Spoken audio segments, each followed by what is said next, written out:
Mechanics two of practical purpose. ठीक, इसमें आप ऐसे लिख लो, सॉइल मैकेनिक्स के प्रिंसिपल आपने प्रैक्टिकल पर्पसेस के लिए लगा लिए, तो भैया ये सॉइल इंजीनियरिंग हो गई जो मैंने आपको किया है।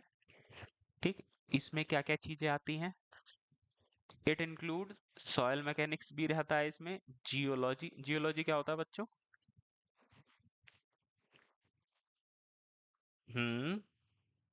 And soil dynamics. ठीक है, पहले तो ये लिख लो, it is a broader term including soil mechanics, मतलब कि ये एक ऐसी टर्म है जिसमें सॉइल मैकेनिक्स भी होगा, जियोलॉजी भी होगा, स्ट्रक्चरल इंजीनियरिंग भी होगी, सॉइल डायनामिक्स भी होगी। अभी हम एक एक करके डिस्कस कर लेंगे, ठीक है, ताकि हमें क्या मिल सके, practical solution to the problem related to the soil. लिख लिया ये भी? ठीक, ठीक है, चलो अब बढ़ते हैं आगे। ये हो गया, ये हो गया, ठीक। हाँ, तो अब हम आते हैं, देखो अब बात आती है ये क्या कह रहा है। ठीक, अब बेटा थोड़ा सा हम फास्ट चलेंगे चीजों को लेके। ठीक, हाँ जो हम, एक मिनट जरा मैं ये ले लूं।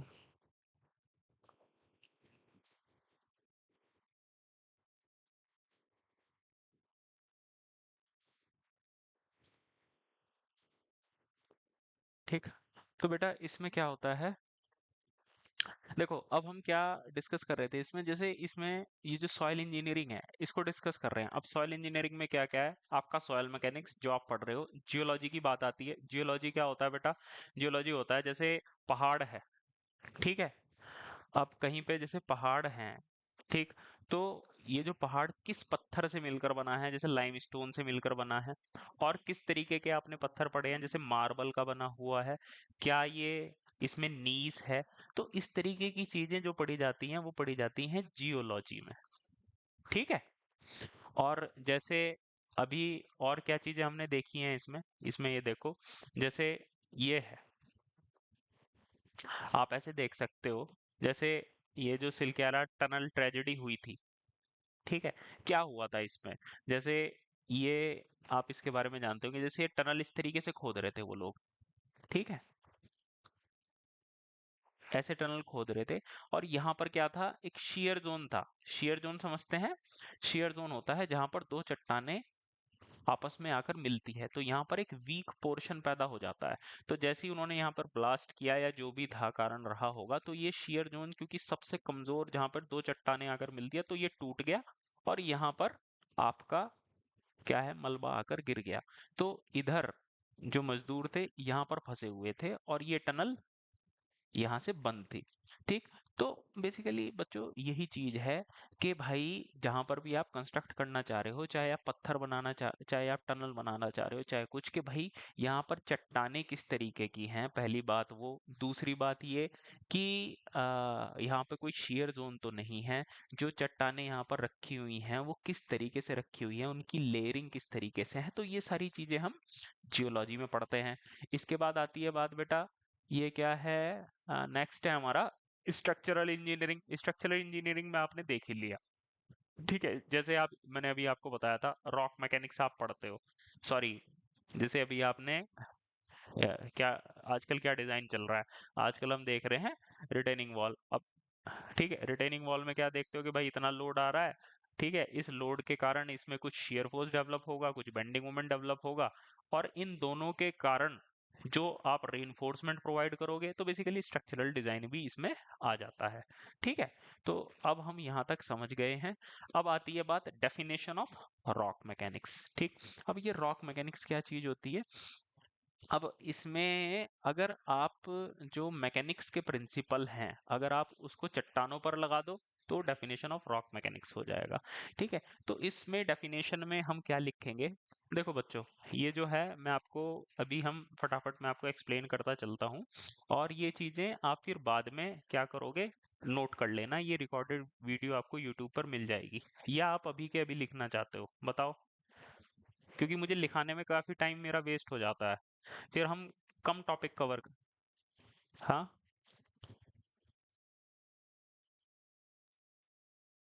बाद में कर लोगे ना नोट? कोई दिक्कत तो नहीं है? ये वीडियो तुम्हें रिकॉर्डेड देखो, रिकॉर्डिंग चल रही है इधर पे, ये बैठा हूँ मैं, दिख रहा हूँ? कैसा लग रहा हूँ? ठीक है। तो मैं आपको सब कुछ बताऊंगा कि क्या लिखना है हिंदी में, इंग्लिश में। ठीक है, लेकिन मैं ये चाहता हूँ कि फटाफट चीजें, अब क्या है, जैसे मैं हिंदी में लिखवाऊंगा, तुम हिंदी में लिखोगे, फिर इंग्लिश में लिखवाऊंगा, तो उससे क्या होता है, एक छोटे से टॉपिक पे बहुत सारा टाइम वेस्ट हो जाता है। लेकिन हमारे एग्जाम भी नजदीक आ रहे हैं, तो इसलिए हमें थोड़ा जल्दी चलना चाहिए। क्यों भाई सुभाष? सुभाष जी। हाँ। ऑनलाइन हो? और सुप्रिया मैडम ठीक है? हाँ बेटा, बाद में आप आराम से नोट कर लेना चीजों को, मैं आपको बता देता हूँ क्या क्या नोट करना है। देखो, रॉक मैकेनिक्स में आपको एक छोटी सी डेफिनेशन आप यहाँ पर नोट कर सकते हो, जो कि है ये, कि application of principle of mechanics to understand the behaviour of rock masses के। आप हिंदी में आप ऐसे लिख लोगे कि चट्टानों का बिहेवियर समझने के लिए जो हम प्रिंसिपल लगाते हैं रॉक मैकेनिक्स, उसे ही रॉक मैकेनिक्स कहते हैं। फिर उसके बाद आता है हमारा जियो टेक्निकल इंजीनियरिंग। अब जियो टेक्निकल इंजीनियरिंग देख लेते हैं भाई, क्या होता है। जियो टेक्निकल इंजीनियरिंग क्या है? सब डिसिप्लिन ऑफ सिविल इंजीनियरिंग। भाई ये सिविल इंजीनियरिंग का एक हिस्सा है, ठीक है, जिसमें it involves natural material found closer to the surface of earth. मतलब कि जो भाई जियोटेक में, इसमें क्या कहा जाता है, इसमें आ जाता है, आप इस तरीके से लिखना इसको, जब आप लिखोगे उसमें ऐसे लिखना, जियो टेक्निकल इंजीनियरिंग बराबर soil mechanics plus rock mechanics. ठीक है, बस हो गया। सॉइल मैकेनिक्स की डेफिनेशन आप पहले ही लिख चुके हो, रॉक मैकेनिक्स की आप पहले ही लिख चुके हो। चलो अब हम पढ़ते हैं नेक्स्ट उस पर। अब ये क्या है, अब बात आती है ओरिजिन ऑफ सॉइल। ठीक है, अब ओरिजिन ऑफ सॉइल मतलब कि सॉइल किस तरह से पैदा हुई या किस तरह से बनी। अब ये एक इंपॉर्टेंट चीज है, इसमें कुछ चीजें इंपॉर्टेंट है। ठीक, अब बात आती है सबसे पहली बात, ये डेफिनेशन पूछी गई थी एसएससी जेई में, तो इस बात को जरूर नोट करना, जो मैं येलो से अंडरलाइन कर रहा हूं। The process of soil formation is called paedogenesis. Paedogenesis का क्या मतलब हुआ? ठीक है, पीडोजेनेसिस का मतलब आप समझ चुके हैं। The process of soil formation मतलब कि सॉइल के बनने के प्रोसेस को क्या कहा जाता है? पीडोजेनेसिस। ये बात आप नोट करोगे। दूसरी बात आप क्या नोट करोगे? दूसरी बात आप ये नोट करोगे, the formation of is cyclic and which is called geological cycle. ठीक, अब क्या होता है, जियोलॉजिकल साइकिल क्या है? ये हमारा जियोलॉजिकल साइकिल है, इसको आप क्या करोगे? बनाओगे। ठीक, ये जैसे का जैसे मैंने यहाँ पर दिखा रखा है, पूरा का पूरा बनाना है।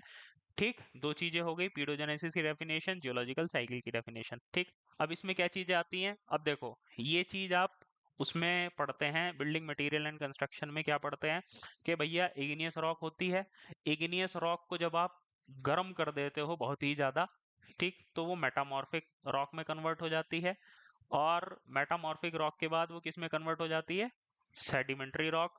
ठीक है, और अगर सेडिमेंट्री रॉक जो है, ठीक, अब सेडिमेंट्री रॉक जो है बच्चों, ये तीन तरीके की रॉक होती हैं, इग्नियस, मेटामॉर्फिक और सेडिमेंट्री। इसके बारे में आप कितना जानते हो, मैं ये जानना चाहता हूँ। इग्नियस, मेटामॉर्फिक और सेडिमेंट्री। क्यों बालको, क्या पता है आपको? इग्नियस रॉक क्या होती है, मेटा, बिल्डिंग मटेरियल में तो बेइंतहा सवाल पूछे जाते हैं इससे। इग्नियस रॉक क्या होती है? हाँ बोलो बोलो। ठीक है, वेरी गुड, जो लावा से बनती है। ठीक, अब लावा कैसा होता है? देखो, ये हो गई हमारी धरती की सतह। ठीक, अब जो यहाँ से धरती का जो अंदर का, बहुत अंदर का हिस्सा है, ये काफी गर्म होता है। ठीक है, यहाँ पर बहुत ज्यादा हीट होती है, यहाँ पर चट्टाने या लोहा पिघली फॉर्म में होता है। तो यहाँ से जब वोल्केनो इरप्ट होता है, जब लावा बाहर निकल के आता है, ठीक, तो अगर वो सतह पर जम जाए, ठीक है, तो ये इस तरीके से जो लावा है, इनके उससे जो बनती है उसको इग्नियस रॉक कहते हैं। ठीक है, इसमें भी दो तीन टाइप की होती हैं, जो टॉप पर बनती हैं। ठीक है, मान लीजिए लावा आपका सतह पर आकर जम गया तो वो प्लूटोनिक हो गया। अगर लावा आपका थोड़ा सतह से नीचे आकर जमता है तो उसको हिपेप्सल बोलते हैं, शायद मुझे अभी एग्जैक्टली नाम ध्यान नहीं आ रहा। अब बेटा इन्हीं में ही अगर, अब क्या है, जैसे मिट्टी के नीचे लावा दबा हुआ है, ठीक है, मान लीजिए मिट्टी के नीचे आपका लावा दबा हुआ है, तो उसके कारण से क्या होता है, समय के साथ हजारों करोड़ों सालों में क्या होता है, ये धीरे धीरे दूसरी चट्टान में परिवर्तित हो जाता है, जिसको बोला जाता है मेटामॉर्फिक रॉक। ठीक है, इग्नियस रॉक आपकी मेटामॉर्फिक रॉक में कन्वर्ट होती है। इसी तरीके से सेडिमेंट्री रॉक होती है आपकी, जो कि वेदरिंग और डिपोजिशन के कारण मेटामॉर्फिक में, और मेटामॉर्फिक आपकी इसके कारण आपकी इग्नियस में। ठीक, इनकी वेदरिंग होती है, मतलब कि ये एक जियोलॉजिकल साइकिल है, ये आपस में किस तरह से बनती हैं ये सब चीजें हम इसमें देखते हैं। ठीक है, ये हमारा जियोलॉजिकल साइकिल हो गया, इसको आप क्या करेंगे, बना लेंगे अच्छे से। ठीक है, इसके बाद आता है, मैं इसको साफ कर देता हूँ, क्लीन। ठीक है बच्चों, तो ये सारी चीजें आप लिख लेना। ठीक, और जो मैंने एग्जामिनेशन पॉइंट ऑफ व्यू से जो इम्पोर्टेंट है वो तुम्हें बता दिया है, दो चीजें।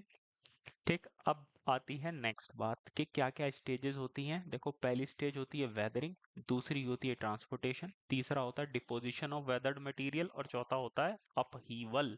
वेदरिंग का क्या मतलब है, जैसे ये डायग्राम है, एक ये डायग्राम आपको बनाना है। ठीक है, इसमें देखो, अब जैसे ये क्या हो गया, पहाड़ हो गया, आप देख के समझ पा रहे होंगे। अब ये जो अब ये जो पानी के कारण क्या है, पानी है किसी उसके कारण ये नीचे जाना शुरू हो जाएगा, ये जो है। ठीक, वेदरिंग, वेदरिंग का क्या मतलब होता है, वेदरिंग का होता है मतलब, जैसे भाई पहाड़ पे बरसात हुई तो वो अपने साथ पानी जो है मिट्टी को जमीन पर लेकर आ जाएगा, इसी को बोलते हैं वेदरिंग। और पानी मिट्टी के कणों को एक स्थान से दूसरे स्थान तक लेकर जा रहा है, उसको कहते हैं ट्रांसपोर्टेशन। अब क्या है, जैसे नेक्स्ट आता है आपका डिपोजिशन। अब ये डिपोजिशन क्या चीज होती है,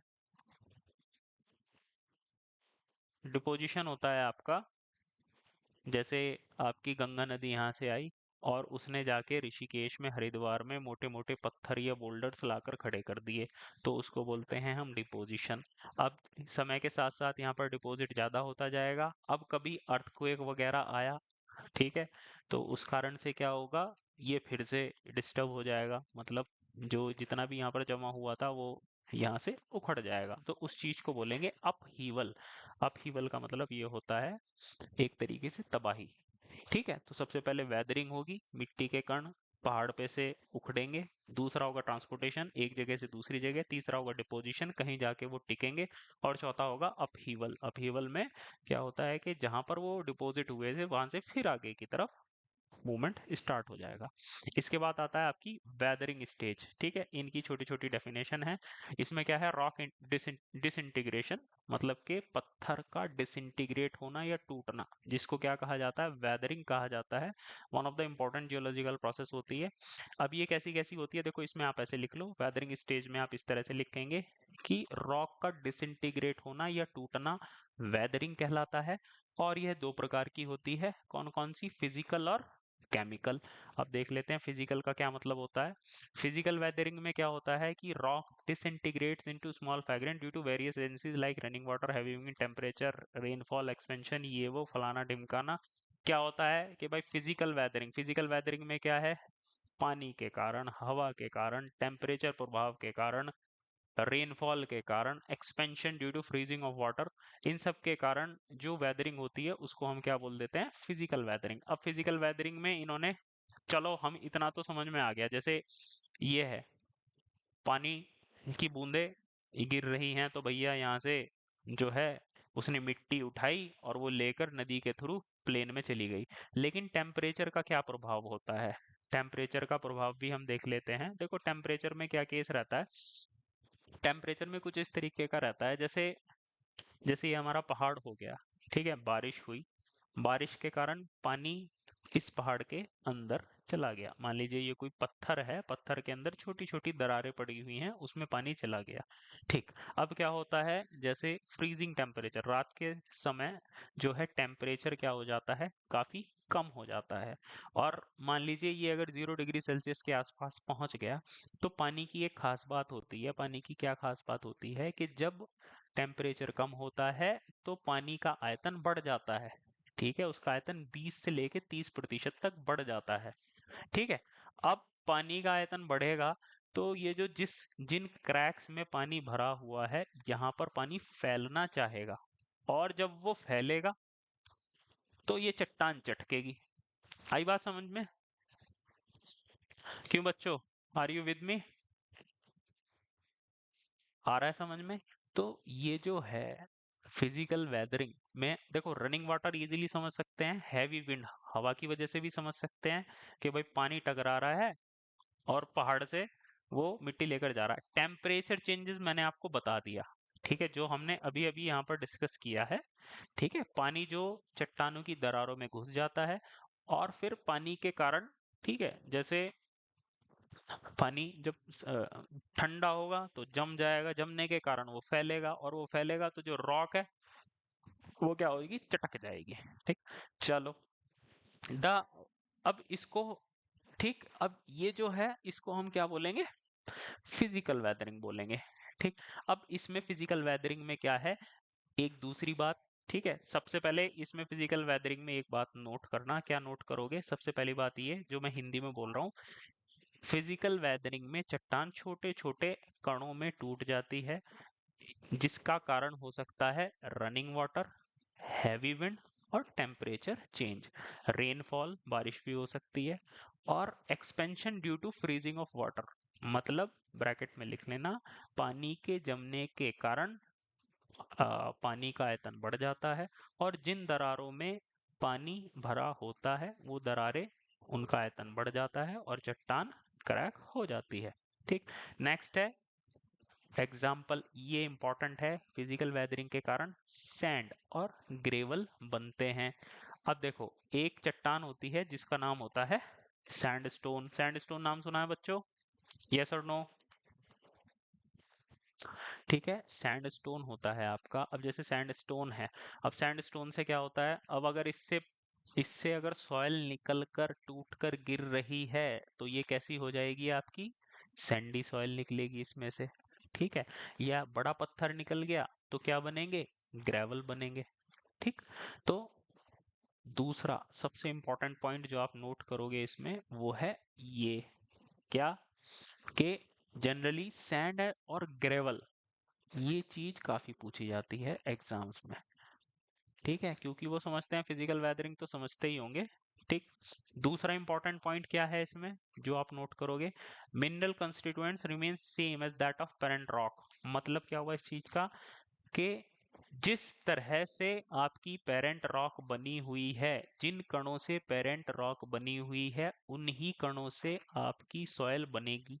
ये जो मैंने अभी हिंदी में बोला उसको नोट करना। जैसे मैंने आपको बताया सैंड स्टोन है, तो इसकी अगर फिजिकल वेदरिंग होती है तो सैंड या ग्रेवल ही बनेगा। ठीक है, ऐसा नहीं है कि सैंड स्टोन से आपकी क्ले बन गई। क्ले का मिनरल कंपोजिशन अलग होता है। मिनरल समझते हो बच्चों, मिनरल का क्या मतलब होता है, मिनरल कंपोजिशन। क्यों, मिनरल कंपोजिशन क्या चीज होती है? हाँ भाई सुभाष, मिनरल कंपोजिशन का क्या मतलब है?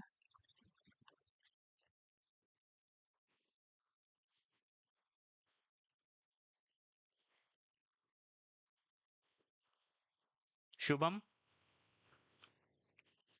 मिनरल कंपो क्या बताया तुमने? ठीक है, गुड। देखो, जैसे सैंड है, ठीक है, मान लीजिए ये मैंने सैंड का कण बना दिया एक, ठीक है, तो सैंड किन छोटे छोटे कणों से मिलकर बना है उसको उसका मिनरल कंपोजिशन कहते हैं। ठीक है, अब सैंड का जो एक रेत का कण है वो बहुत छोटे छोटे अणुओं से या मिनरल से मिलकर बना है। सैंड मिलकर बना होता है क्वार्ट्ज से। ये बिल्डिंग मटेरियल एंड कंस्ट्रक्शन का सवाल है, काफी पूछा जाता है कॉम्पिटिटिव एग्जामिनेशन में, कि सैंड के मिनरल का क्या नाम है। इसको इंपॉर्टेंट डाल के इसको भी नोट करना कि सैंड आपका क्वार्ट्ज से मिलकर बना होता है। इसी तरीके से मैं बात करूं अगर क्ले सॉइल की, तो क्ले सॉइल का अगर मैं एक कण बनाऊं तो क्ले सॉइल आपकी किससे मिलकर बनी हुई होती है, मोंट मोरिलो नाइट से मिलकर बनी होती है। इलाइट भी हो सकता है उसमें, काओलिनाइट भी हो सकता है। तो ये होता है। तो यहाँ पर ये पता है क्या कहना चाह रहा है, यहाँ पर ये कहना चाह रहा है कि अगर फिजिकल वेदरिंग हुई तो सैंडस्टोन का जो मिनरल कंपोजिशन है, जो कि होता है क्वार्ट्ज, और इससे जो सैंड बनी, ये भी किससे बनेगी, क्वार्ट्ज से ही बनेगी। ठीक है, ये होता है फिजिकल वेदरिंग का सिग्निफिकेंस। अगर होती केमिकल वेदरिंग, ठीक है, मान लीजिए अगर केमिकल वेदरिंग हो रही होती तो उसके कंपोजिशन में ही चेंज हो जाता। मतलब जैसे सैंडस्टोन है लेट से, और अगर इसकी केमिकल वेदरिंग हो रही है, मतलब इसमें केमिकल चेंजेस आ रहे हैं, तो सैंडस्टोन से हो सकता है टूट फूट के क्ले या कैसे करके कुछ और बन जाता। ठीक है, मान लीजिए क्या होता है, कई बार ऐसा होता है ना बच्चों, आप उसके बारे में जानते होंगे। जैसे आप ये देखिए, जैसे क्या है,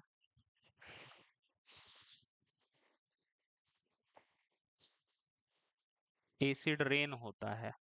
ठीक है, एसिड रेन के बारे में आप समझते हैं, जब बारिश के पानी में जो पॉल्यूटेंट है जैसे H2SO4 वो सब मिल जाते हैं, तो क्या होता है, एसिडिटी के कारण यहाँ पर जो चट्टान है, ठीक है, उस चट्टान के साथ एसिड वाटर मिलेगा, और ये क्या हो जाएगा आपका। अब यहाँ पर मान लीजिए ये जो कण था, ये जो मिनरल था, ये क्वार्ट्ज था, अब ये चेंज होकर इसका मिनरल कुछ और हो गया। ठीक है, लेट से मोन्टमोरियलनाइट हो गया, हालांकि ऐसा होता नहीं है।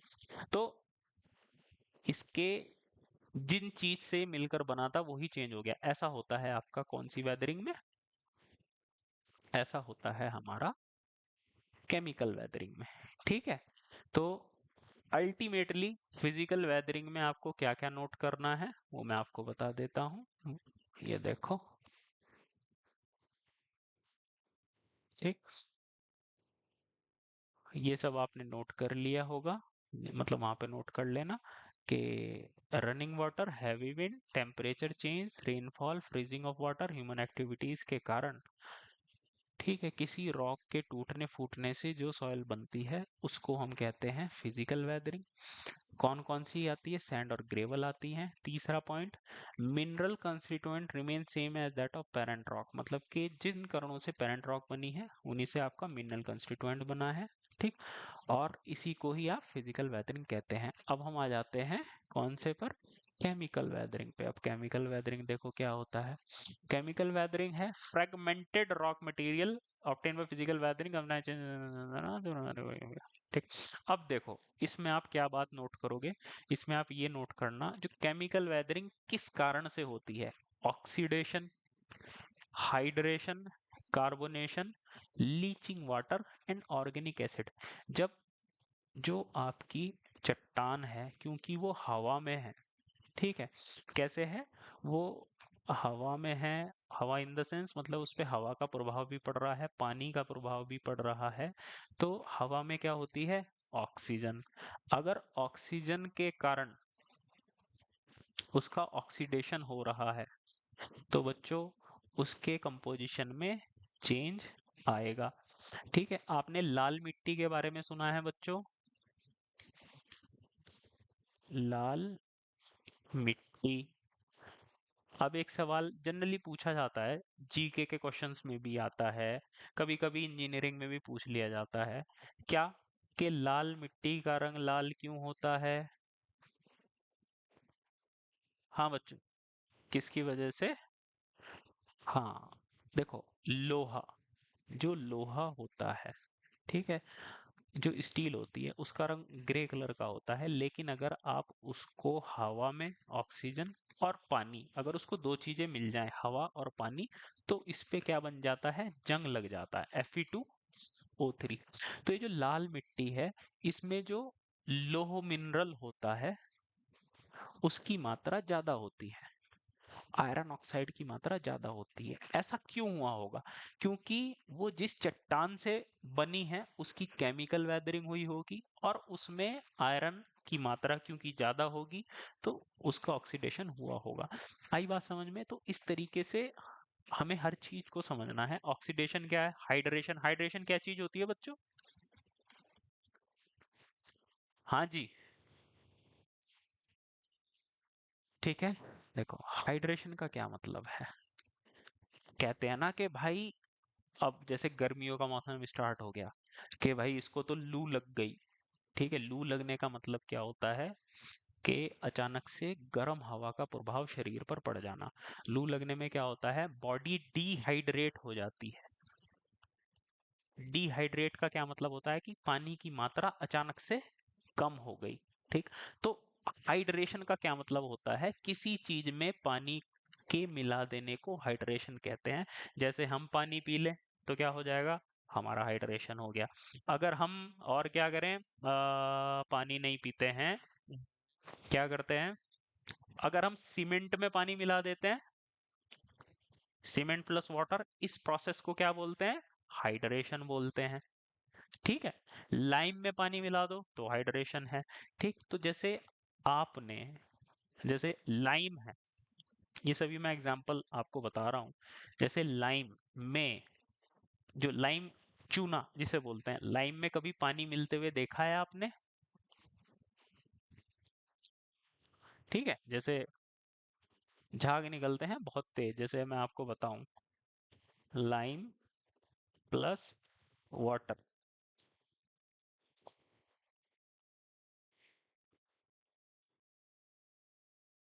ये देख रहे हो बच्चों, किस तरीके से इसमें, अगर आप ये देखो, जैसे ये है चूना। ठीक है, अब चूने में आपने मिला दिया पानी, एक तो इसने चारों तरफ पानी रख रखा है कि टेम्परेचर इतना बढ़ जाएगा। अब जैसे ही आपने इसमें पानी मिलाया, देखो कितनी तेज रिएक्शन हो रही है। देख पा रहे हो आप इसको, एकदम से बुलबुले छूटने लगे, ब्लास्ट होने लग गया। ठीक, ओ तरीके, ये तो इसका कैमरा ही वो हो गया। ठीक है, तो इसलिए लाइम में जब पानी मिलाते हैं तो ये, आपकी चट्टानें भी तो ऐसे ही होती हैं, लाइम स्टोन की जो चट्टानें हैं, ठीक है, अब तो उन पे हजारों सालों से पानी पड़ रहा है, तो वो शांत हो जाती हैं, जिसको बोला जाता है बुझा हुआ चूना। अब ये जो चूना है, ठीक है, अब ये है आपका, इसको बोलते हैं बुझा हुआ चूना, जो कि जिसमें पानी मिल चुका है। ठीक, तो ये उदाहरण किस चीज का है, ये उदाहरण है आपका केमिकल वेदरिंग का। ठीक है बच्चों, अब हम चलते हैं अपने नेक्स्ट उस पर। हाँ। ठीक, मैं आपको सारी चीजें, मैं आपको धीरे धीरे बताता चलता हूँ। कार्बोनेशन, कार्बोनेशन का क्या मतलब होता है, क्यों बच्चों, बोलो, बताओ। ठीक है, कोई उदाहरण कार्बोनेशन का अगर मैं मतलब बताऊं। देखो, कार्बोनेशन का मतलब होता है, वेरी गुड, क्या हो जाना।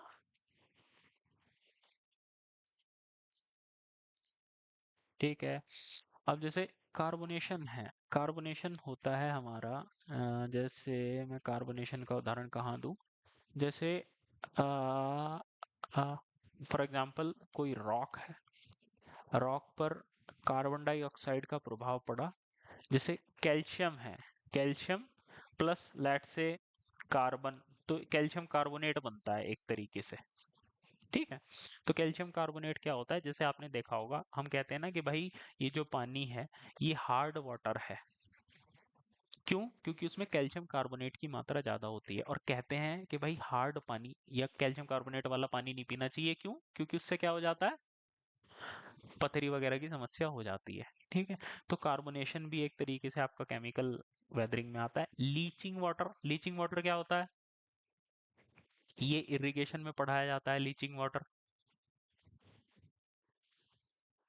हाँ बच्चों, लीचिंग वाटर होता है, जैसे ये मिट्टी की सतह है, जैसे ये आपकी मिट्टी की सतह हुई, ये बारिश का पानी गिरा, और बारिश का पानी जो है आपका जाके नीचे ग्राउंड वाटर में मिल गया। ठीक। तो ये जो पानी है अपने साथ मिट्टी के कुछ कण ले जाएगा। मिट्टी में जो मिनरल मौजूद हैं, मिट्टी में जो आयन है जैसे नमक मिला हुआ है NaCl, उनको ग्राउंड वाटर में ले जाएगा। यूरिया खाद जो है वो नीचे जमीन ग्राउंड वाटर में ले जाएगा। तो इस तरीके से पानी जो नीचे अपने साथ ग्राउंड वाटर में चीजों को लेके जाता है उसको बोलते हैं लीचिंग। और ऑर्गेनिक एसिड, ऑर्गेनिक एसिड क्या है? जैसे फॉर एग्जांपल जो एसिड ऑर्गेनिक खादों से या कंपाउंड से बनते हैं। ठीक। इसमें कौन कौन सी चीजें बनती हैं? क्ले और सिल्ट इस कैटेगरी में आती है। ठीक। अब मैं आपको फाइनली बताता हूँ इसमें क्या क्या लिखना है। ठीक। इसमें आप ऐसे लिखेंगे, केमिकल वेदरिंग में जो चीजें आपको नोट करनी है, नोट ये करना है, chemical weathering oxidation, hydration, carbonation, leaching water और ऑर्गेनिक एसिड से बनती है।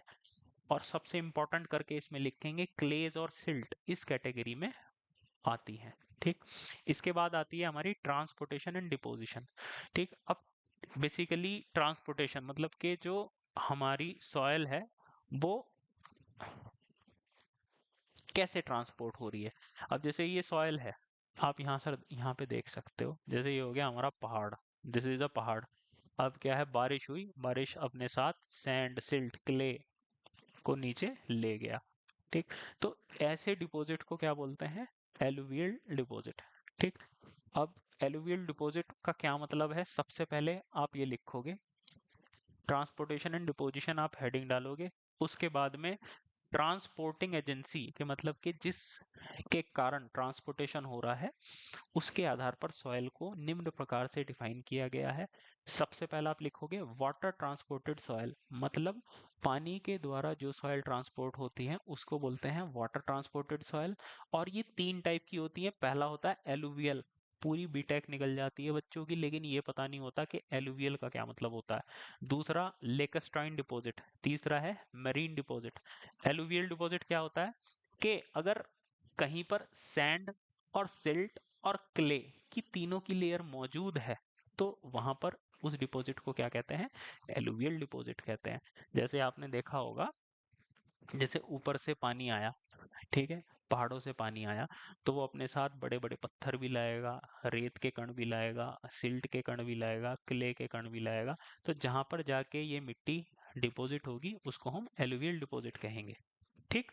तो इसमें आप ऐसे लिख सकते हो, क्या लिखोगे इसमें?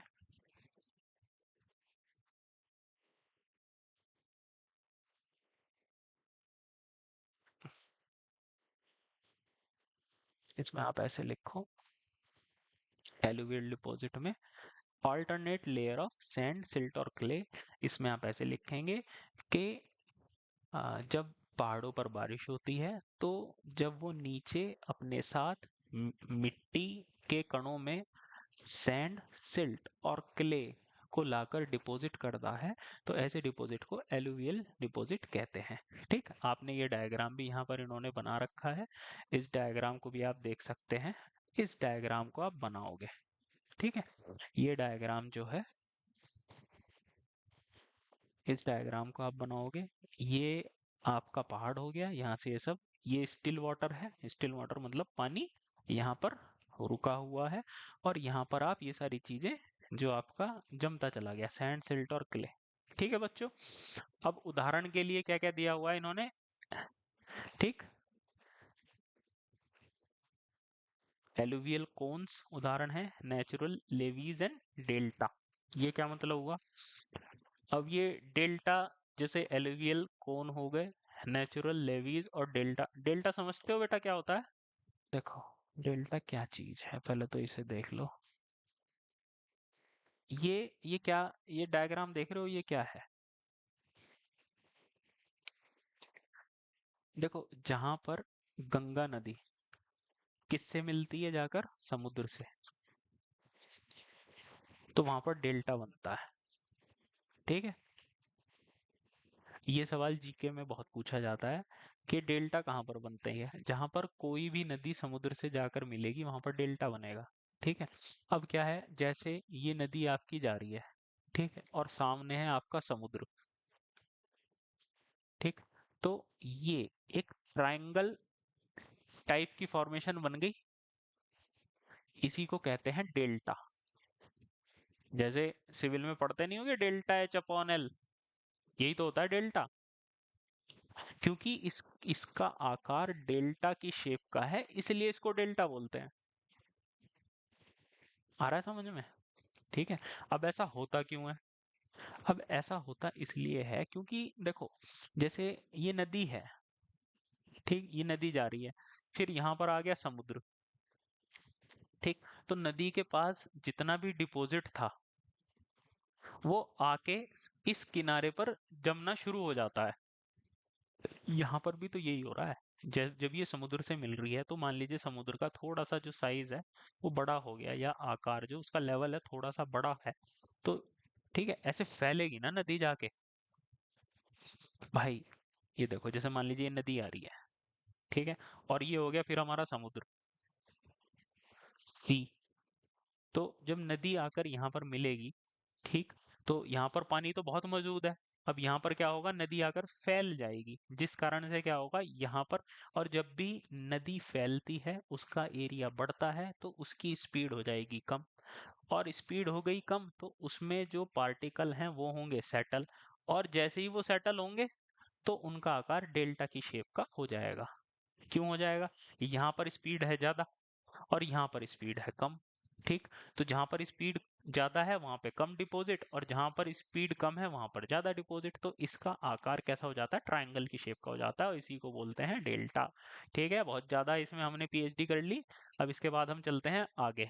ठीक है, तो ये आप उदाहरण लिख लेना, एलुवियल कोन्स जो डेल्टा है, क्योंकि इसका आकार कोन की तरह का होता है तो एलुवियल कोन भी होती है। नेचुरल लेवीज, लेवीज का मतलब होता है डैम, ठीक, लेवीज जो होते हैं डैम। अब जैसे ये जो डेल्टा है, बेसिकली ये जो पानी आ रहा है, पानी के रास्ते में एक तरीके से रुकावट का काम कर रहा है, अगर ये ना होता तो पानी इजीली चला जाता, तो इसलिए इसको नेचुरल लेवीज या नेचुरल डैम भी कहा जाता है। कुल मिला के हमने ये सारी चीजें नोट कर ली। ठीक, ठीक है बच्चों, तो इसमें एलुवियल डिपॉजिट में आप क्या लिखोगे, ऑल्टरनेट, पहली बात लिखोगे alternate layer of sand silt और क्ले, मैंने आपको बता दिया है किस तरह से लिखना है, और फिर उसका उदाहरण लिखोगे कि क्या क्या आता है, एलुवियल एलुवियल कौन आता है, नेचुरल लेवीज और डेल्टा इसके एग्जाम्पल है, फिर आपको ये डायग्राम बनाना है। उसके बाद आता है लेकस्ट्राइन डिपॉजिट। ठीक, लेकस्ट्राइन डिपॉजिट में आपको क्या लिखना है, इसको पढ़ते हैं हम, लेकस्ट्राइन डिपॉजिट। ये किस शब्द से मिलकर बना है, ये मिलकर बना है लेक, लेक से, सॉरी, लेक से आपका बना है लेकस्टाइन। लेक किसे बोलते हैं, तालाब को, ठीक है। तो तालाब में जो नदी नीचे डिपॉजिट, सॉरी, तालाब में जो मिट्टी नीचे डिपॉजिट होती है, सिल्ट या गाद जिसे बोलते हैं, उसको हम बोलते हैं लेकस्टाइन डिपॉजिट। हो गया, बस इसमें आप ऐसे लिख लेना, जब जो मिट्टी तालाब के निचले हिस्सों में पाई जाती है उसको लेकस्ट्राइन डिपॉजिट कहते हैं। बस इसमें इतनी बात लिखनी है, बात खत्म। उसके बाद आ जाती है बात मरीन सॉइल। मरीन सॉइल क्या होता है, मरीन किसे बोलते हैं बच्चों, वेरी गुड, और किसे बोलते हैं, ठीक है, जो यूएसए की आर्मी है, ठीक है, उसमें जो नौसैनिक जवान होते हैं जो कि समुद्र में समुद्री लड़ाई करते हैं उनको भी मरीन कहा जाता है। ठीक, तो जो मिट्टी समुद्र के तल पर पाई जाती है उसको मरीन सॉइल कहते हैं, यही बात आप नोट कर लेना। और दूसरी बात, इसमें खास बात यह है, ये आपको कहाँ पर मिलती है, ठीक, इसमें पहली बात आप लिखेंगे कि ये आपको समुद्र के तल पर मिलती है, ये लिखा हुआ डीप सी वाटर में पाई जाती है। अब दूसरी बात, दीज हैव, मैं यहाँ पर आपको बना रहा हूँ, दूसरा लिखो, इसमें बहुत ही कम shear स्ट्रेंथ होती है और ये हाईली कंप्रेसिबल होती है। नेक्स्ट पॉइंट आप लिखेंगे, इनमें large amount of organic matter होता है।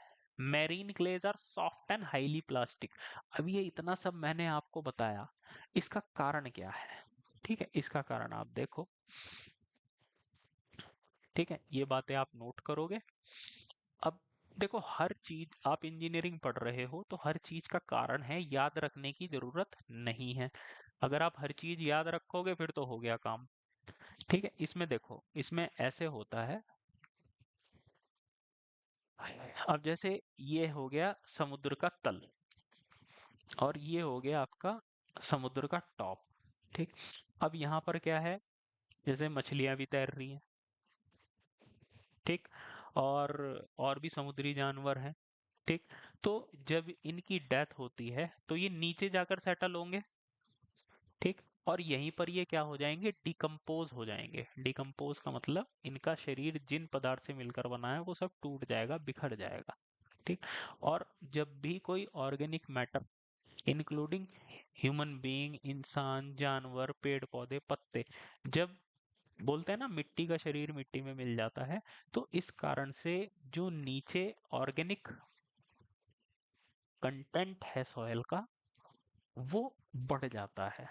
ऑर्गेनिक कंटेंट जिस सॉइल का बढ़ जाता है वो आपकी क्ले टाइप की सॉइल हो जाती है। ठीक, अब अगर किसी सॉइल में ऑर्गेनिक कंटेंट ज्यादा है, जैसे मान लीजिए सैंडी सॉइल है, इसको हम क्या बोलते हैं, इनऑर्गेनिक सॉइल बोलते हैं। इनऑर्गेनिक मतलब इसमें ऑर्गेनिक मैटर होता ही नहीं है, पेड़ पौधे उसी मिट्टी में उगते हैं जिसमें ऑर्गेनिक कंटेंट होता है। ठीक, अब ऑर्गेनिक कंटेंट वाली सॉइल में लो शेयर स्ट्रेंथ होती है, मतलब वो भार वहन नहीं कर सकती, हाईली कंप्रेसिबल होती है, तुरंत कंप्रेस हो जाती है, उनमें ऑर्गेनिक मैटर की मात्रा ज्यादा होती है। Marine clays are soft and highly plastic, जो समुद्र की तल से आपको क्ले मिलेगी वो काफी सॉफ्ट होती है और हाईली प्लास्टिक होती है। ये बातें इंपॉर्टेंट हैं, ये चीजें आपको एग्जाम में देखने को मिलेगी। ठीक है, तो ये तीन बातें मरीन सॉइल में आप क्या क्या नोट करेंगे। पहला बात कि आप marine soil deep sea water में मिलती है।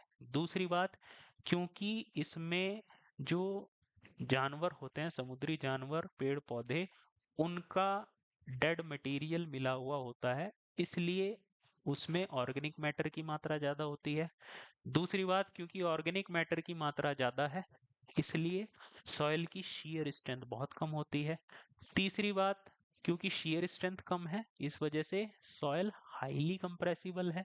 चौथी बात, जो ये क्ले सॉइल है, मरीन क्ले सॉइल जो होती है, वो सॉफ्ट और हाईली प्लास्टिक होती है। ठीक, इस पर हमने काफी डिस्कशन कर लिया है। अब हम चलते हैं विंड ट्रांसपोर्टेड सॉइल। जो सॉइल आपकी हवा से ट्रांसपोर्ट होती है उसको हम बोलते हैं एओलिन डिपोजिट। ठीक, अब हवा कैसी सॉइल को ट्रांसपोर्ट कर पाएगी, जो फाइन ग्रेन, महीन, कभी देखा है हवा में बड़े बड़े पत्थर उड़ते हुए, नहीं देखा। ठीक है, छोटी छोटी रेत के कण ये उठाकर, या सिल्ट के कण, क्ले के कण ये उठाकर एक जगह से दूसरी जगह तक ले जाती है। ठीक, और इनके कारण ड्यून्स बनते हैं। Dunes are form due to accumulation of such wind deposits and dune किसे बोलते हैं बच्चों, क्या आपने सैंड ड्यून के बारे में सुना है। सैंड ड्यून क्या होते हैं, रेत के टीले। जो रेत का टीला है भाई, ये रेगिस्तान है, ठीक है, हवा चली, ये रेत का टीला उठकर यहाँ पहुंच गया, बस होगी बात खत्म।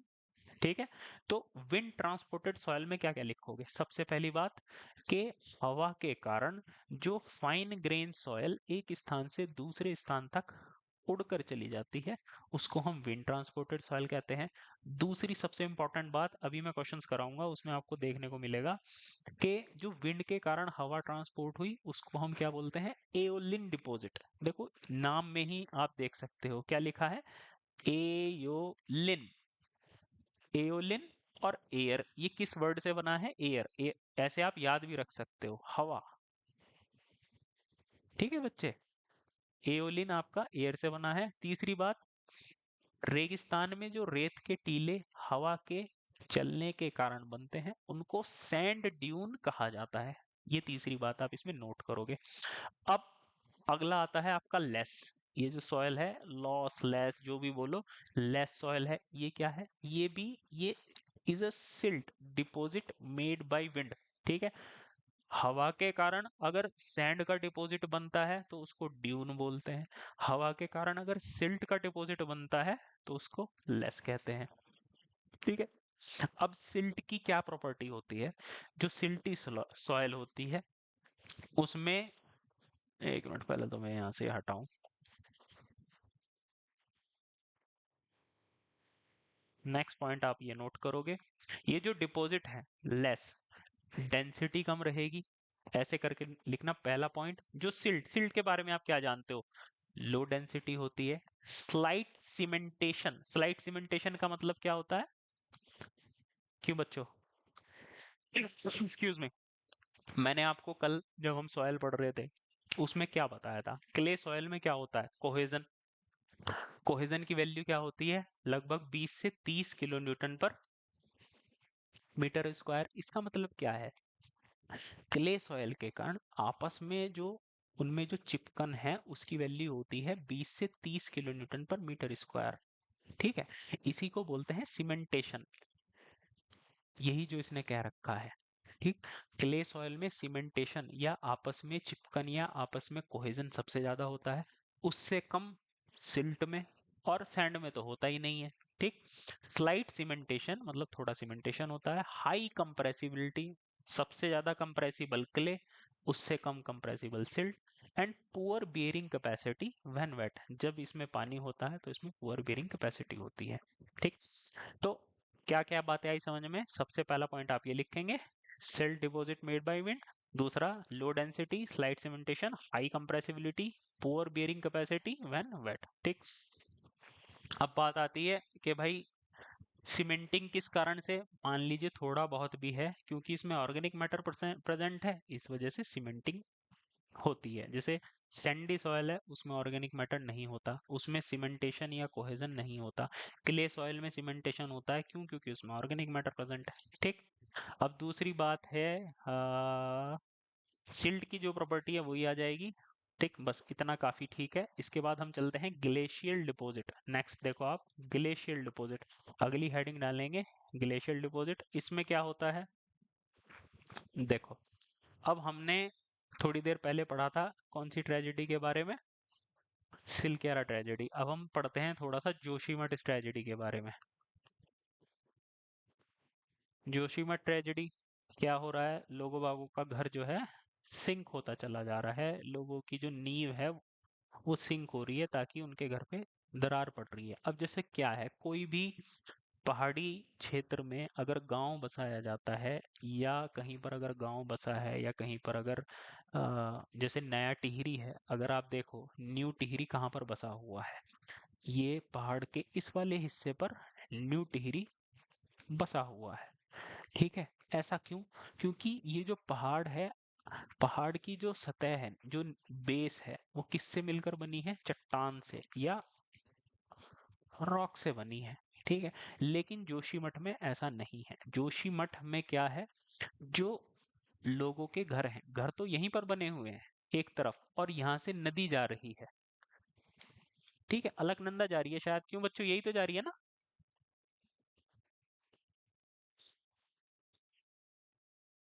अलकनंदा है। अब ये जो चट्टान है, ये आपकी किस पर है? यहाँ पर कोई चट्टान नहीं है, यहाँ पर है ग्लेशियल डिपॉजिट। ठीक, मतलब के ये जो शहर बसाया गया था, ये कोई पुराना ग्लेशियल डिपॉजिट है। ग्लेशियल डिपॉजिट क्या होता है? ग्लेशियल डिपॉजिट होता है ग्लेशियर अपने साथ जिन पत्थरों और चट्टानों को लेकर आया। ग्लेशियर तो समझते हैं, ग्लेशियर होता है बर्फ का बहुत बड़ा पहाड़, और जब वो टूटेगा तो अपने साथ मिट्टी, पत्थर, पेड़ पौधे सब लेकर आएगा। तो यहाँ पर ग्लेशियल डिपॉजिट था, जिसके ऊपर पानी तो निकल गया, नदी के थ्रू पानी सारा गायब, लेकिन वो छोटे मोटे मिट्टी के कण, पत्थर, ये सब रह गया, और इसी के ऊपर आपका पहाड़ बनता चला गया, और यहीं पर लोगों ने घर बना लिए। अब क्या होता है, यहाँ जो नदी बह रही है वो इसको इरोड करती है, मतलब नीचे से मिट्टी लेकर चलती चली जाती है, और यहाँ पर क्या है, जो लोगों के घर हैं वो धंसते चले जाते हैं। तो ये भी एक कारण है इस तरीके की समस्या पैदा होने का जोशीमठ में। ठीक है बच्चों, तो ग्लेशियल डिपॉजिट, ये मेरा उदाहरण समझाने का उदाहरण यही था। जैसे ये है ग्लेशियर डिपॉजिट सॉइल। ठीक, तो जो ग्लेशियर के कारण ठीक। ग्लेशियल के मूवमेंट के कारण जो हमारी सॉइल बन रही है उसको हम ग्लेशियल डिपॉजिट कहते हैं। इसी में आप सिंपल यही बात लिखोगे, ठीक, कि ग्लेशियल के मूवमेंट के कारण जो जो मिट्टी का मूवमेंट हुआ उसको हम ग्लेशियल डिपॉजिट कहते हैं। ठीक।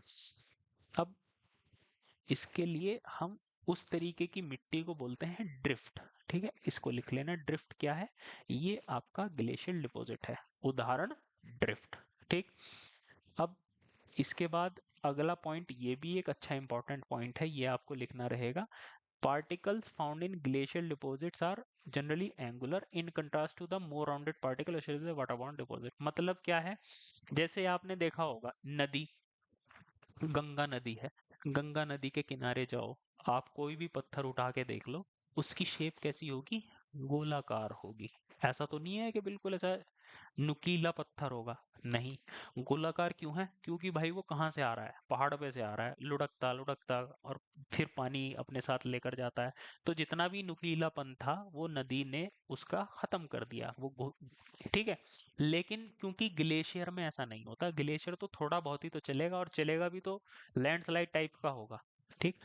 तो ये कहना चाहता है, समझ पा रहे हो, रीजन समझो। जो ग्लेशियर है उसके जो पत्थर होंगे कैसे होंगे, नुकीले शेप के होंगे, लेकिन जो पानी के कारण पत्थर बनते हैं उनका आकार कैसा होता है, गोलाकार होता है। तो यही पॉइंट आप लिखोगे, जो ग्लेशियल डिपॉजिट में पत्थर पाए जाते हैं उनका आकार एंगुलर या कोणीय होता है, और जो वाटर बाउंड डिपॉजिट होते हैं, जो नदी के कारण डिपॉजिट पैदा होता है, उसमें पत्थरों का आकार गोलाकार होता है। ठीक। इसके बाद आता है हमारा ग्रेविटी डिपॉजिट। ग्रेविटी डिपॉजिट क्या है, ठीक, इसमें ग्रेविटी के कारण, अब जरूरी थोड़ी है कि हर बार बारिश हो, पानी हवा चले तभी, भाई माउंटेन पे से कितने पहाड़ पत्थर नीचे गिरते हैं। ठीक है, तभी तो कहा जाता है कि अगर आप पहाड़ की सड़कों पे चल रहे हो तो सड़क पे तो नजर रखो ही, साथ में ऊपर भी नजर रखो कि ऊपर से कोई पत्थर वगैरह तो नहीं आए। तो इस तरीके से पत्थर जो पहाड़ पे से नीचे होके आ रहा है या सॉइल जो आ रही है उसको ग्रेविटी डिपॉजिट कहते हैं। ठीक है, ये शॉर्ट डिस्टेंस का होता है, और इसको वेरी इंपॉर्टेंट, ठीक है, इसको जरूर लिखो, इसको कोलोवियल सॉइल या टैलस बोलते हैं। ठीक है, are formed in mountain valley found by gravity force. बस इसमें आप दो बातें लिखोगे। पहली बात ये कि माउंटेन्स से जो पत्थर या सॉइल ग्रेविटी के कारण नीचे आते हैं उनको ग्रेविटी डिपॉजिट बोलते हैं, और ये कोलोवियल सॉइल या टैलस इनको कहा जाता है। ठीक। अब इसके बाद आती है, अब इनका शेप क्या होता है, शेप आपने देखी होगी, पहाड़ से जो पत्थर गिरता है उसका शेप इरेगुलर होता है और वेरिंग साइज का होता है। इस बात को आप लिखना चाहो लिखो, नहीं तो छोड़ सकते हो। नेक्स्ट आता है आपका swamp and Marsh deposit. Swamp किसको बोलते हैं बच्चों, स्वाम्प एंड मार्श, स्वाम्प बोलते हैं दलदल को, दल दल दलदल। ठीक। कहीं पे अगर दलदल की समस्या है, ठीक है, या फिर कहीं पे वाटर टेबल अगर हाई है तो उस कारण से दलदल अगर पैदा हो रहा है, ठीक है, और यहीं पे जो ऑर्गेनिक मैटर है, जो पेड़ पौधे हैं वो आपके इसमें डूब गए हैं, सड़ रहे हैं, तो ऐसी जगह जो मिट्टी बनती है उसको हम स्वाम्प या मार्श डिपॉजिट कहते हैं। वाटर टेबल इज लाइक ना, ये सब। ठीक। अब कहीं जहां पर दलदल होगी वहां पे ऑर्गेनिक मैटर भी ज्यादा होगा। ठीक। तो सबसे पहली बात तो इसमें ये नोट करना, वाटर टेबल हाई होने के कारण कहीं पर अगर दलदल जैसी मिट्टी पैदा होती है या उत्पन्न हो जाती है तो उसको स्वाम्प या मार्श डिपॉजिट कहा जाता है। दूसरी बात, ये जो सॉइल होती है, ठीक, क्योंकि इसमें ऑर्गेनिक मैटर है, अब जैसे मैरीन मैरीन क्ले में ऑर्गेनिक मैटर था तो यहाँ पे भी ऑर्गेनिक मैटर है, सॉफ्ट होती है, हाई इन ऑर्गेनिक कंटेंट काफी होता है, और अनप्लेजेंट इन अडर, मतलब इनमें जो इनमें से स्मेल आती है, जो अडर, जो इसकी बदबू है वो अनप्लेजेंट होती है या अच्छी नहीं होती। ठीक। और ऐसी सॉइल को क्या कहा जाता है, बहुत इंपॉर्टेंट, इस बात को भी नोट करो, इसको हम बोलते हैं मक और पीट। ठीक। और वही जो आपने मरीन सॉइल के बारे में पढ़ा था, लाइट इन वेट होगा, हाईली कंप्रेसिबल होगा, और not suitable for construction purpose, construction में आप इस्तेमाल नहीं कर सकते। भाई उस पे तो इंसान नहीं खड़ा हो सकता, बिल्डिंग तो क्या ही खड़ी करोगे।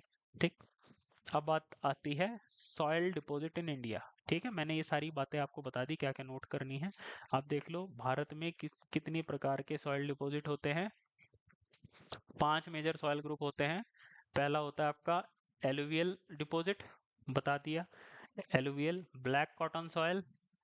ब्लैक कॉटन मतलब कि वहां पर काली कपासी मृदा इसको हिंदी में बोलते हैं, गुजरात में पाई जाती है, और इस पे कॉटन या कपास उगाया जाता है। डेजर्ट सॉइल, रेगिस्तानी सॉइल, मरीन डिपॉजिट, समुद्री, लेटराइट। लेटराइट सॉइल ये हम अभी आगे देखेंगे। ठीक है, चलो, ये इन्होंने नक्शा दिया गया है। ठीक है, वैसे इसकी नक्शे की मुझे नहीं लगता इतनी जरूरत है। अब देखो ऑर्गेनिक एंड इनऑर्गेनिक सॉइल, ये एक इम्पॉर्टेंट पॉइंट है। ऑर्गेनिक का मतलब मैं आपको बता चुका हूँ, जिसमें जिस सॉइल में ऑर्गेनिक मैटर हो। ऑर्गेनिक मैटर क्या हो गया? पेड़ पौधों का waste, human waste, dead bodies जो सड़ रही हैं, ये सारा वेस्ट अगर किसी सॉइल में मिला हुआ है तो उसको ऑर्गेनिक सॉइल कहते हैं। Organic soil are found by growth and subsequent decomposition of plant, मतलब कि जो प्लांट है या पौधा है, उसके डिकम्पोजिशन या उसके टूटने फूटने के कारण जो सॉइल बनती है उसको ऑर्गेनिक सॉइल बोलते हैं। उदाहरण के लिए पीट और मॉसेस। ठीक, ये आप नाम लिख लेना। ठीक, और ये, चलो ये बात हम लिख लेंगे। जो आपकी ऑर्गेनिक सॉइल, इसे छोड़ो। इनऑर्गेनिक सॉइल वो जिसमें इस तरीके का ऑर्गेनिक मैटर नहीं होता, जैसे सैंड। ठीक, अब आ जाती है हमारी कॉमन टाइप ऑफ सॉइल। ये इसमें जो जो इम्पोर्टेंट है वो हम देखेंगे, जो जो हमारे कॉम्पिटिटिव एग्जाम्स में पूछी जाती है। ठीक है, जैसे लेस, ये जो सॉइल है, ठीक, इसके बारे में हमने देख लिया था कि wind blown uniformly graded fine से। ठीक है, LOESS, ये नहीं पढ़ रहे थे हम कि भाई अगर हवा सिल्ट को ट्रांसपोर्ट कर दे तो उसके कारण से जो डिपोजिशन बनेगा उसको लेस बोला जाएगा। ठीक, तो इसमें आप देख लो एस और सिल्ट, ऐसे आप इसको याद रख सकते हो। और ऐसी सॉइल कहाँ पर होगी भाई, हवा से कहाँ ट्रांसपोर्टेशन अधिक होता है? जैसे रेगिस्तानी एरिया में, जैसे राजस्थान और नॉर्थ गुजरात में। ठीक, तो इस बात को आप नोट कर लेंगे। विंड ब्लोन, दो बातें आप इसमें नोट करेंगे कि अगर हवा के कारण फाइन सॉइल का जो ट्रांसपोर्टेशन होता है, महीन कणों वाली सॉइल का जो ट्रांसपोर्टेशन होता है उसको लेस कहते हैं। अब ये क्या लिखा हुआ है? यूनिफॉर्मली ग्रेडेड, ये क्या चीज होती है भाई? ये एक इंपॉर्टेंट बात आ गई। यूनिफॉर्मली ग्रेडेड क्या मतलब होता है इसका? हाँ सुभाष।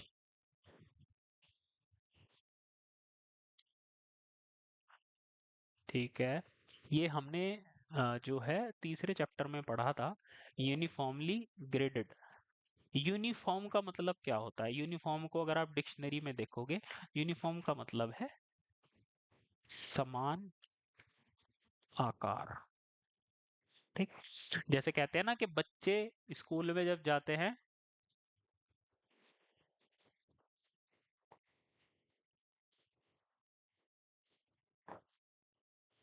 ठीक है, अगर यूनिफॉर्मली ग्रेडेड का हम मतलब समझ रहे हैं, यूनिफॉर्मली ग्रेडेड का क्या मतलब है? जैसे कहते हैं ना कि भाई बच्चे स्कूल में अगर जा रहे हैं तो कहा जाता है कि भाई यूनिफॉर्म पहन कर आओ। अब यूनिफॉर्म का क्या मतलब है? कि सारे बच्चे एक ही ड्रेस पहनते हैं। तो मतलब यूनिफॉर्मली ग्रेडेड सॉइल वो हो गई जिसमें मिट्टी का हर एक कण कैसा है?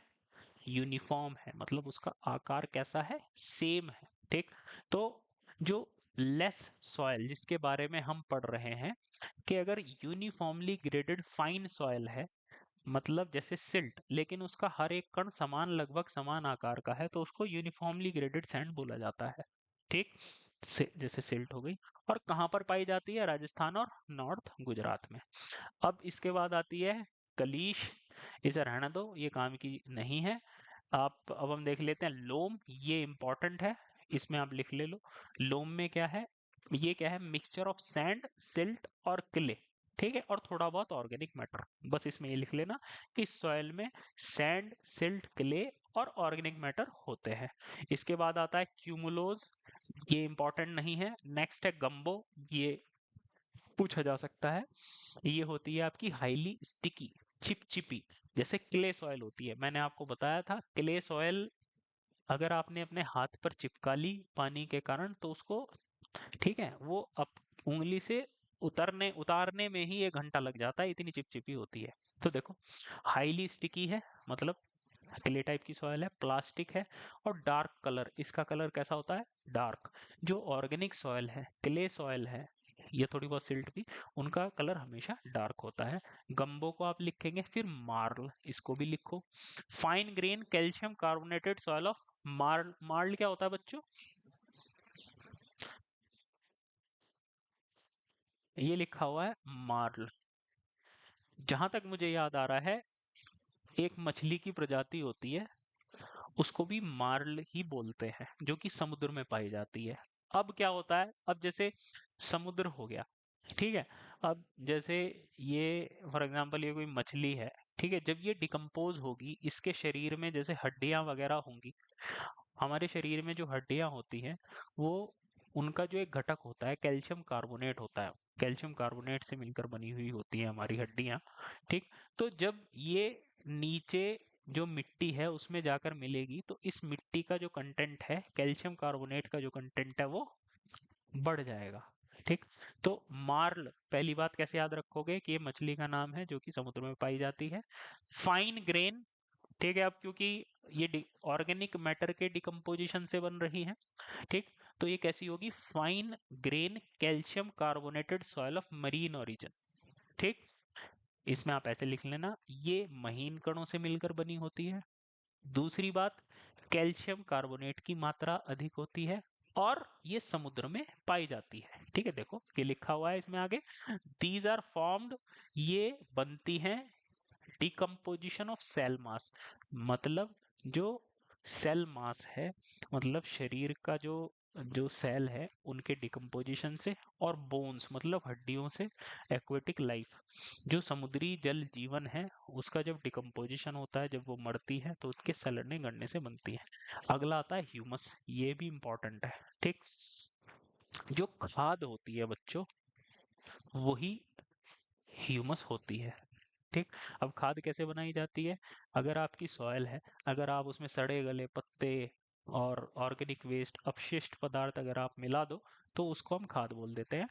ये क्या हो गया, मिक्सचर ऑफ मड, ठीक है, मड मतलब कीचड़, एंड डेड प्लांट्स, ठीक है, और छोटे मोटे रॉक और ये भी हो सकते हैं, तो इसको आप लिखोगे। फिर इसके बाद आ जाता है पीट, ये भी इंपॉर्टेंट है। ये कैसी है, highly organic soil containing almost decomposed vegetable matter. कैसी सॉइल हुई, हाईली ऑर्गेनिक मैटर। जहां पर हाईली ऑर्गेनिक आ जाए, जहां पर लिखा हुआ आ जाए कि भाई ये हाईली कंप्रेसिबल है, प्लास्टिक है, तो समझ जाओ क्ले टाइप की सॉइल की बात हो रही है, ठीक। इसके बाद आ जाता है आपका ग्रेवल। ग्रेवल से आप बहुत अच्छे से परिचित हैं कि बजरी, जिसका साइज 4.75 mm से लेके 80 mm तक होता है। फिर उसके बाद आ जाओ सैंड, ठीक है, ये सब आप लिख सकते हो, सैंड भी लिख सकते हो, आप जान सकते हो। 4.75 mm से 0.075 mm का साइज होता है सिल्ट, इनका साइज ही लिख लेना, 0.02 mm से 0.075 mm तक। फिर आता है क्ले, क्ले का साइज होता है लेस देन 0.002 mm, ये लिख लेना। अब ये क्या लिख रखा है इसने, it is an aggregate of mineral particle microscope, ये छोड़ो, ठीक है। अब आपकी क्ले जो है ऑर्गेनिक और इनऑर्गेनिक हो सकती है, बस इसमें साइज लिख लेना। इसके बाद आता है कॉबल। कॉबल बड़े पत्थर जिनका साइज 80 mm से लेके 300 mm तक होता है। बोल्डर, और भी बड़े बड़े पत्थर, आधे मीटर का पत्थर, लार्ज साइज 300 mm, तो ये आप सब लिखोगे, ठीक। इसके बाद आती है टफ, इसको भी नोट कर लेना, हालांकि इतनी इंपॉर्टेंट नहीं है, कि पानी और हवा के कारण, देखो these are small grain slightly cemented. अब ये मिट्टी, इसके बारे में आप लिखो कि वॉल्केनिक ऐश, वॉल्केनिक ऐश से जो मिट्टी बनती है उसको हम टफ बोलते हैं। इसके बाद आती है बेंटोनाइट, वेरी इंपॉर्टेंट, मैं कल भी इसको डिस्कस कर रहा था क्लास में। बेंटोनाइट होती है आपकी क्ले सॉयल, जो आपकी क्ले सॉयल है, ठीक है, उसमें माउंट मोरिलोनाइट मिनरल जो है, ठीक, उसकी मात्रा बहुत अधिक होती है, ठीक। अब इसमें देखो क्या क्या बातें आप नोट करोगे। सबसे पहली बात आप नोट करोगे, ये बनती कैसे है, chemical weathering of volcanic ash. Volcano ज्वालामुखी से जो राख प्राप्त हुई, अगर उसका आप केमिकल वेदरिंग कर दो तो आपको क्या मिलेगा? बेंटोनाइट। ठीक है, पहली बात। और ये जो क्ले सॉइल होती है, ये क्ले, दूसरी बात, ये क्ले का ही एक प्रकार होती है। ठीक है, और ये किससे बन, इसमें मोंट मोरिलोनाइट मिनरल बहुत अधिक होता है। मैंने आपको बताया था क्ले में 3 मिनरल होते हैं, मोंट मोरिलोनाइट, इलाइट और काओलिनाइट। जिस क्ले सॉइल में मोंट मोरिलोनाइट की मात्रा ज्यादा होगी, उसमें आप हल्का सा पानी मिलाओगे, उसका साइज फैल के ऐसा हो जाएगा, उसमें से पानी निकालोगे, उसका साइज फैल के छोटा हो जाएगा। अगली बात, इसका इस्तेमाल कहाँ पर होता है? इसका इस्तेमाल होता है जो ड्रिलिंग होती है, ड्रिलिंग, जहां पर ऑयल वेल खोदे जाते हैं। मतलब ऑयल वेल का मतलब जिन कुओं से तेल निकाला जाता है, उसकी खुदाई में बेंटोनाइट मिट्टी में पानी मिलाकर तब उससे जो कीचड़ बनती है उसका इस्तेमाल किया जाता है। फिर इसके बाद देखो, काओलिन भी दिया हुआ है चाइना के लिए। ठीक, चाइना बोलते हैं ना, चाइना के मिट्टी के बर्तन। ठीक, तो जैसे जो घर में कप प्लेट जो इस्तेमाल किए जाते हैं, क्ले मिट्टी से बनाए जाते हैं, फिर उसको हाई टेम्परेचर पर पका जाया जाता है। ठीक, फिर इसके बाद क्या है? हार्ड पैन, ये हमारा इंपॉर्टेंट नहीं है। वर्ड के लिए ये भी इंपॉर्टेंट नहीं है। टिल, जो हम बता चुके हैं पहले ही, इसके में आप लिख सकते हो जो ग्लेशियर डिपॉजिट सॉइल है उसको कहा जाता है। ठीक है, अब बच्चों आ जाओ, कुछ हम क्वेश्चंस देखेंगे। ठीक है, तो अब हम क्वेश्चन से स्टार्ट करने वाले हैं। अब आ जाओ, अब तुम्हारा थोड़ा सा, चलो देखते हैं कौन कौन से क्वेश्चन है हमारे मतलब के। जैसे मुझे देखो, पीट एंड मक, तो ये किसके बारे में बात कर रहा है? हाँ बच्चों, सुन रहे हो? एक सुभाष। तो अब तो देखो, जैसे ये, तो मैंने तुम्हें तो सुभाष को तो करा ही रखे हैं क्वेश्चन। पीट एंड मक, अब ये इनके बारे में बात कर रहा है। ठीक, पीट एंड मक ऑर्गेनिक सॉइल होती हैं। चलो अब वहीं पे चले जाते हैं जहां पर हमने ये सब चीजें देखी थी, पीट और मक के बारे में। जैसे पीट कहाँ पे थी और मक कहाँ पर थी? ओरिजिन ऑफ सॉइल आ गया, ये भी नहीं, ये भी नहीं। ठीक है, ये देखो, ये वाली मैंने आपको कहा था कि इम्पोर्टेंट है। पीट, देखो अभी ऐसा लग रहा होगा कि पता नहीं कितनी सारी तो सॉइल बता दी और कितना सब ये, लेकिन जब आप इन चीजों को नोट करोगे, इनको एक बार रिवाइज करोगे, ये आपके उससे होती हुई चली जाएंगी। तो देखो, it is highly organic soil, जिसमें क्या होता है? डिकम्पोज वेजिटेबल मैटर होता है। ठीक है, तो यही बात इसमें कही गई है। पीट और मक आपकी ऑर्गेनिक सॉइल है। चलो मक को भी देख लेते हैं, मक कहाँ है? इन्होंने मक दी है कि नहीं दी है? ठीक है, चलो नो इशू। जो आपकी पीट है और मक है, दोनों ऑर्गेनिक सॉइल है, ये बात इसकी सही है। दूसरी बात, पीट इज एन इनऑर्गेनिक सॉइल, बात तो यहीं पे गलत हो जाती है। हमने अभी अभी थोड़ी देर पहले देखा, जो पीट है आपकी कैसी सॉइल है? ऑर्गेनिक सॉइल है। वेयर एज मक इज एन, तो दूसरा स्टेटमेंट हमारा हो गया गलत। जैसे ही दूसरा स्टेटमेंट गलत होता है तो ए ऑप्शन भी गलत, बी ऑप्शन भी गलत। अब बात आती है, या तो ऑप्शन सी सही है या डी सही है। Indurated clay is a type of clay which does not soften under prolonged wetting. अभी indurated clay क्या होती है? Is a type of clay which does not soften under prolonged wetting.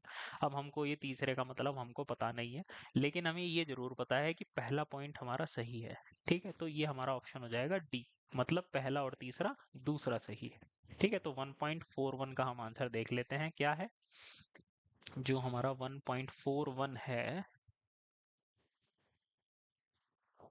ये मैं शीट आपको भेज दूंगा, और जो जो क्वेश्चन मैं करा रहा हूँ उनको आप देख लेना। 1.41 का आंसर है हमारा डी, जो कि है बिल्कुल सही। और इन्होंने क्या बातें इसके आंसर में दे रखी हैं वो भी देख लेते हैं। देखो 1.41, देखो ये लिखा हुआ है, जो पीट है, दोबारा से देखो, क्या होती है? हाईली ऑर्गेनिक सॉइल है, consisting almost entirely of vegetable matter, जिसमें होता ही क्या है? लगभग 90% आपका वेजिटेबल मैटर का डिकम्पोज्ड या सड़ा गला पदार्थ होता है। ब्राउन से ब्लैक कलर की होती है, और इसमें ऑर्गेनिक स्मेल आती है, मतलब कि जैसी खाद में से स्मेल आती है वैसी आती है। और इस तरीके की सॉइल क्या होगी, हाईली कंप्रेसिबल होगी, इसलिए इसका इस्तेमाल फाउंडेशन पर नहीं करना चाहिए। ठीक है। अब ये क्या है, ये भी आपकी सॉयल, क्या ये जो मक है, मक के बारे में भी लिख लेना आप यहाँ पे से। फाइन पार्टिकल होते हैं, इनऑर्गेनिक सॉइल होती है, और इसमें क्या होता है आपका, डिकम्पोज्ड ऑर्गेनिक मैटर होता है। ठीक, और ये कहाँ पर मिलती है, आपकी स्वाम्प्स, स्वाम्प्स मतलब दलदल में, जो हमने देखा था। ठीक।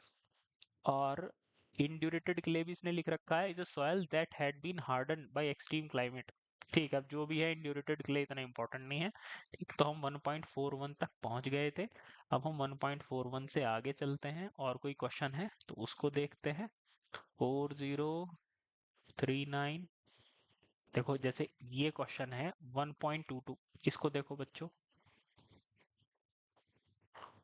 ये हर जगह पूछा जाता है, एसएससी में तो पता नहीं कितनी बार पूछा गया है। द प्रीडोमिनेंट मिनरल, के मतलब वो मिनरल कौन सा है, प्रीडोमिनेंट मतलब जिसकी मात्रा ज्यादा है, predominant mineral responsible for shrinkage and swelling. जो ब्लैक कॉटन सॉयल है, मतलब काली कपासी मृदा जो है, उसमें श्रिंकेज और स्वेलिंग जो होती है, ठीक है, उसके लिए कौन सा मिनरल रेस्पॉन्सिबल है, क्या होगा इसका आंसर बच्चों।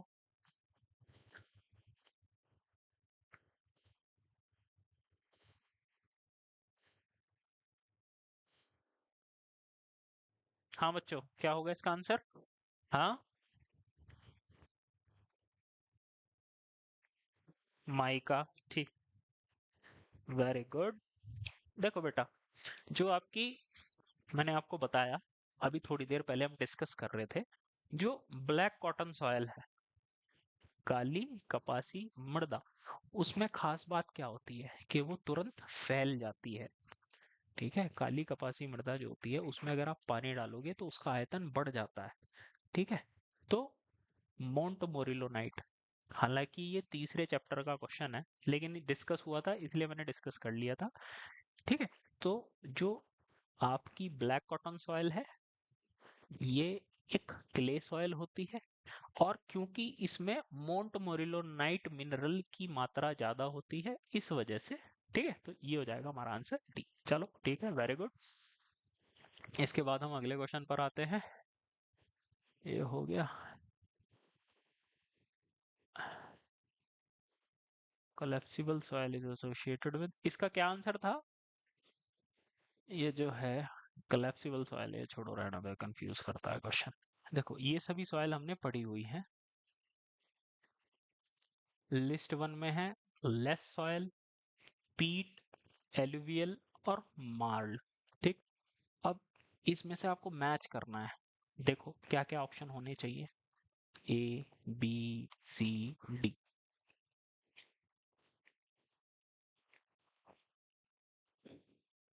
ये क्वेश्चन मैं आपको करा रहा हूँ, इसका मतलब ये है कि आपको थोड़ा आइडिया हो कि किस तरीके की चीजें पूछी जाती है। हाँ बच्चों, लेस, लेस क्या था इसका, देखो अब आंसर देखो। Very good, very good. ये जो ए है, या तो इसका आंसर 3 होगा या 4 होगा। ठीक है, यहां से देखो ना, ये जो ए है, इसका आंसर या तो 3 होगा या 4 होगा। 3 है, deposit by wind, organic soil, पक्का इसका पक्का है। लेस, मैंने ऐसे याद कराया था ना कि जो हवा से जो सिल्ट उड़ के एक स्थान से दूसरे स्थान पर जाती है, तो चौथा हो गया गलत, मतलब बी ऑप्शन गलत हो गया, और सी ऑप्शन गलत हो गया। इसका मतलब बी का अपने आप 4 हो गया। ठीक। पीट जो है, अभी थोड़ी देर पहले देखा, देखो दोबारा पीट पर क्वेश्चन आया, ऑर्गेनिक सॉइल है। ठीक, तो हमारे दो ऑप्शन तो एलिमिनेट हो चुके हैं। अब बात आती है एलुवियल सॉइल और मार्ल। मैंने आपको बताया था मार्ल के बारे में, मार्ल मैंने बोला नहीं था कि ये एक मछली का नाम है। अब जैसे आपके दिमाग में मछली आए, वो भी कैसी, मरीन वाली, समुद्री। मार्ल, MAR, ठीक, तो मतलब समुद्र से रिलेटेड है। तो यहाँ पर आप क्या लिखोगे, डिपॉजिट, ये डिपॉजिट ऑफ मरीन ओरिजिन, मतलब सी का हो जाएगा 2, मार्ल का हो जाएगा 2, और बचा क्या, डी, डी का हो जाएगा 1। सॉरी, डी का हो जाएगा डी का हो जाएगा 2 और सी का हो जाएगा 1। ठीक, जो मार्ल है आपकी किससे संबंधित है, डिपॉजिट्स ऑफ मरीन ओरिजिन। और जो आपका ये है alluvial soil, deposit from suspension in running water. तो आपका आंसर हो जाएगा 3, 4, 1। ठीक है बच्चों, आ गया इतना समझ में? बताओ, कोई दिक्कत? ठीक है, समझ रहे हो? ये जो चैप्टर है आपका कैसा है, थ्योरेटिकल चैप्टर है। इसमें तो कोई कैलकुलेशन नहीं करनी पड़ी। इसमें क्या है, आपको चीजें याद रखनी है। और याद रखने का क्या तरीका है, जैसे आपने कुछ चीजें पहली बार पढ़ी होगी, जैसे लेस सॉयल है, पीट सॉयल है, गम्बो है, मार्ल है। ठीक है, जब आप इन्हें रिवाइज करोगे बार बार तो ये अपने आप याद होती चली जाएंगी। और गिनी चुनी सॉयल है, इन्हीं के ऊपर आपके क्वेश्चंस आते हैं, और जिस तरीके के आते हैं वो मैंने आपको बता दिया। ठीक है, चलो। तो अब ठीक, तो आपका पहला चैप्टर हो जाता है कंप्लीट। ठीक है बच्चों, तो आप लिख लोगे जो मैंने आपको बताया था।